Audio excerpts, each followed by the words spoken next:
L'alimentation nourrit ou détruit. Aujourd'hui, on est confronté à des maladies qu'on n'arrive plus à contenir, à une alimentation qui nous affaiblit plus qu'elle ne nous nourrit.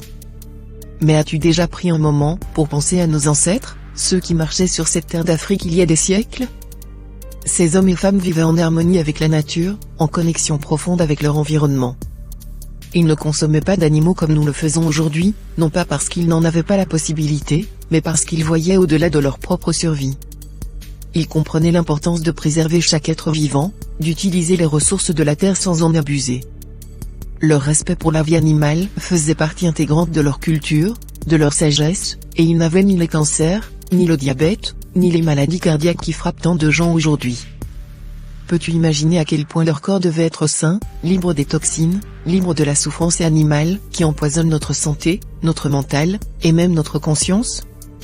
L'Afrique ancestrale vivait dans l'équilibre, et cet équilibre, nous l'avons perdu en adoptant des modes de vie qui ne sont pas les nôtres, en nous éloignant de ce que nous sommes profondément.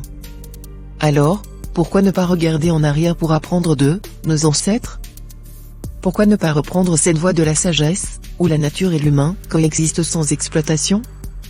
C'est en renouant avec ces valeurs d'authenticité, de respect et d'équilibre que tu trouveras une force incroyable, que tu libéreras ton corps et ton esprit de ces chaînes invisibles. Aujourd'hui, tu as le choix. Choisis d'écouter cette sagesse qui coule dans ton sang, cette mémoire d'un peuple qui vivait en santé et en harmonie. Reviens à la source, reviens à toi-même, et prends soin de ton corps comme nos ancêtres savaient le faire.